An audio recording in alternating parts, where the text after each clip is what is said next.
South Africa ने की है सफल शुरुआत।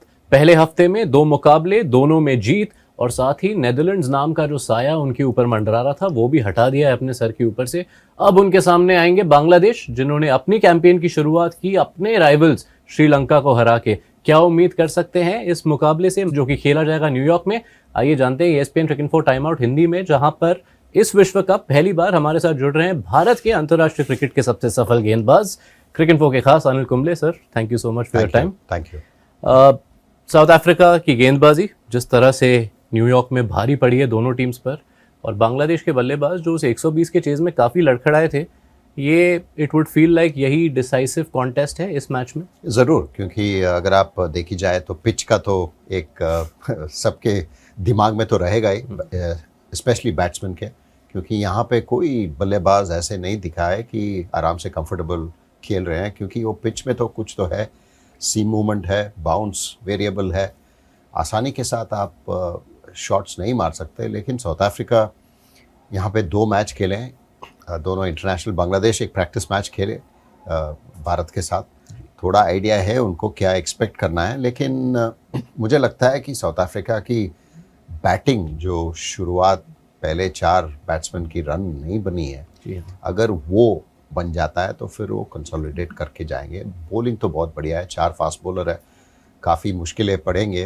बांग्लादेश बैट्समैन को, क्योंकि बाउंस, पेस और आपको सीम मूवमेंट भी है यहाँ पे। एंड्रिक नोकिया 4 विकेट लिए पिछले मैच, फर्स्ट मैच में, और उनकी तो बॉलिंग की दाद देनी पड़ेगी, क्योंकि इस पिच पे तो बहुत मुश्किल है मुझे लगता है बांग्लादेश बैट्समैन को। जी हाँ, नोकिया, रबाडा, यानसन और जो नए आए हैं ऑटनील बाटमन, वो भी अच्छे डाले हैं। पिछले मैच में विकेट निकाले थे। तो जैसे मैंने बताया, चारों अलग अलग बॉलर्स है। यानसन तो लेफ्ट आर्म टॉल बॉलर है, नोकिया तेज राइट आर्म तेज बॉलर है, और रबाडा का ऑकवर्ड पेस और बाउंस भी है उनका। बाटमन स्किडी बॉलर है, और सीम में अगर पड़ता है तो फिर यहाँ पे तो मुश्किल होता है न्यूयॉर्क में। सो चारों बॉलर अलग अलग है, ऐसा नहीं कि आपको एक जैसा बॉलर है। तो इसलिए मुझे लगता है कि काफ़ी मुश्किल होगा बांग्लादेश बैट्समैन को, specially with the new ball. अगर वो सर्वाइव कर देंगे, और हमें देखें यहाँ पे 120-130 डिफेंड किया कनाडा ने आयरलैंड के साथ। तो अगर आप पहले बैटिंग भी आ जाता है तो फिर 120-130 करते हैं, तो फिर साउथ अफ्रीका की बैटिंग दोनों मैच में, श्रीलंका और पिछले मैच में भी नेदरलैंड्स के साथ, काफ़ी मुश्किलें पड़े, क्योंकि 12 रन्स पे 4 विकेट और चटकाए थे। तो उसके बाद मिलर और स्टब्स, सिर्फ 2 बैट्समैन हैं जो लगता है कि वो फॉर्म में है, क्योंकि IPL के फॉर्म लेके गए हैं स्टब्स। मिलर एक अच्छी बात है साउथ अफ्रीका के लिए, फॉर्म आए हैं तो 50 किए पिछले मैच में। तो सिर्फ ये 2 बैट्समैन हैं।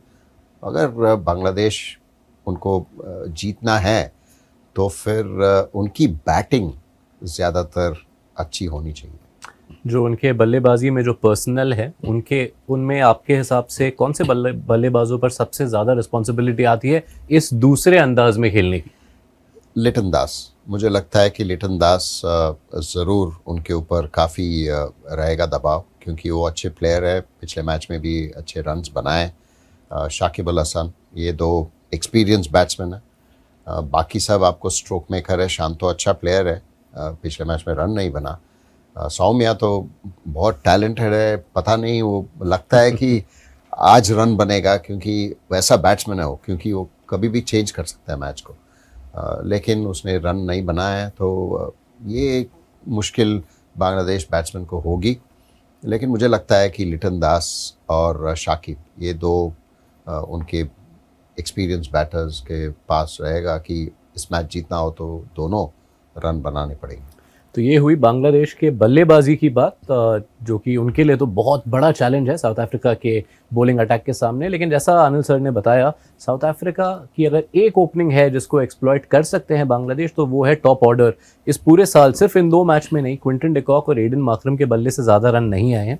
तो ऐसे में मुस्तफिजुर रहमान, तस्किन अहमद काफ़ी सफल रहे थे श्रीलंका के खिलाफ। उनका जो रोल है वो काफ़ी अहम बन जाता है, बहुत अहम बन जाता है, क्योंकि अगर आप जो टीम दबाव में है, क्योंकि स्पेशली ऐसे विकेटे पे विकेटों पे जहाँ पे आपको कॉन्फिडेंस भी नहीं मिलता है, जितना भी रन बनाइए, अगर आप डेविड मिलर के पास भी जाएंगे और पूछेंगे कि उनको भी लगता नहीं कि मैं सेट था, क्योंकि वैसा पिच था वो।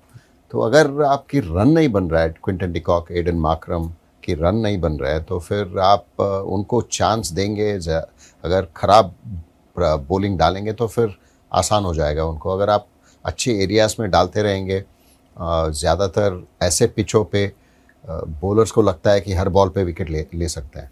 तो अगर आप ज़्यादा सोच के वो ज़्यादा ट्राई करेंगे तो फिर आसान हो जाता है बैट्समैन को। ऐसे पिचों पे अगर आप एक ही जगह डालते हैं, जैसे टेस्ट मैच में डालते हैं, वैसा डालना पड़ेगा।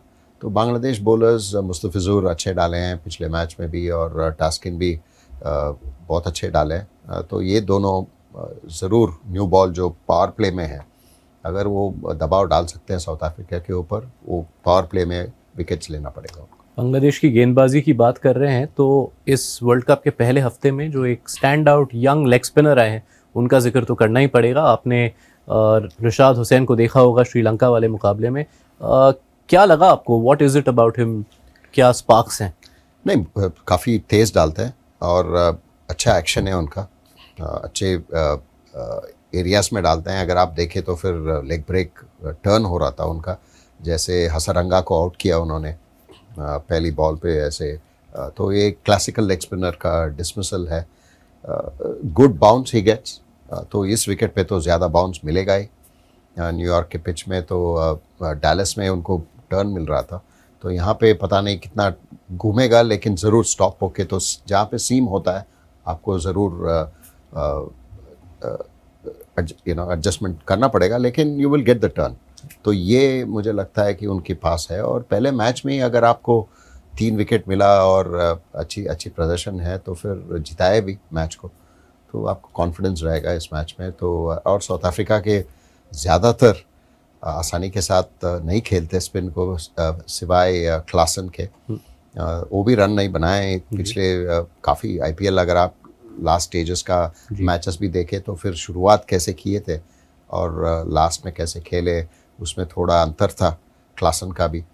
तो बिना क्लासन और डिकॉक शुरू में, बाकी सब थोड़ा मुश्किल पड़ते हैं उनको लेग स्पिनर को पिक करना। तो ये मौका है उनके लिए। अगर शुरुआत में फास्ट बॉलर्स उनकी काम कर देते हैं विकेट लेके पावर प्ले में, then he becomes a potent weapon. आपने जिन 2 बल्लेबाजों का जिक्र किया, सिर्फ इस मैच के नज़रिए से नहीं, साउथ अफ्रीका के इस वर्ल्ड कप में जो उम्मीदें हैं उस नज़रिए से डिकॉक और क्लासन का फॉर्म में होना, उनके सामने रन्स होना बहुत ज़रूरी साउथ अफ्रीका के लिए एज दे गो फर्दर। बहुत ज़रूरी है। और उनका कप्तान भी एडन मार्करम, क्योंकि ऐसे पिचों में वो सबसे बेहतर बैट्समैन है जो रोटेट कर सकते हैं और ज़्यादा लंबा खेल सकते हैं। तो मुझे लगता है ये दोनों बैट्समैन और एडन मार्करम की तीनों बहुत महत्वपूर्ण योगदान रहेगा, क्योंकि अगर वो 3 फॉर्म में आ जाएंगे तो फिर साउथ अफ्रीका, हमको पता है कि उनके पास सब कुछ है। ऐसे सब प्लेयर्स हैं, फास्ट बॉलर्स है, स्पिनर भी है महाराज जो अच्छे डालते हैं, तो फील्डिंग तो उनकी बढ़िया रही है। तो मुझे लगता है they will be hard to beat, लेकिन इस मैच से ही उनको फॉर्म में आना ज़रूरी होगा। चलिए, तो फेवरेट्स तो डेफिनेटली साउथ अफ्रीका। आपके हिसाब से बांग्लादेश को कितना % चांस देंगे आप? I think 30%। पिच के हिसाब से अगर आप अच्छे डालें तो फिर मौका है, लेकिन दबाव डालना पड़ेगा। अगर साउथ अफ्रीका पहले बैटिंग करती है तो फिर आपके पास एक मौका है, क्योंकि हम देखे हैं कि ज़्यादातर मुश्किल है जब आप टॉस जीत के पहले बैटिंग करते हैं, तो वहाँ पे थोड़ा मुश्किल होता है। तो मुझे लगता है अगर बांग्लादेश फील्डिंग करती है शुरू में तो मौका है जल्दी आउट करने का। ओके सर, आपके वक्त के लिए शुक्रिया। ये सुन लिया आपने अनिल कुंबले की राय। बांग्लादेश ने आज तक साउथ अफ्रीका के खिलाफ 8 मेंस T20 खेले हैं, उसमें जीत साउथ अफ्रीका के 8, बांग्लादेश 0।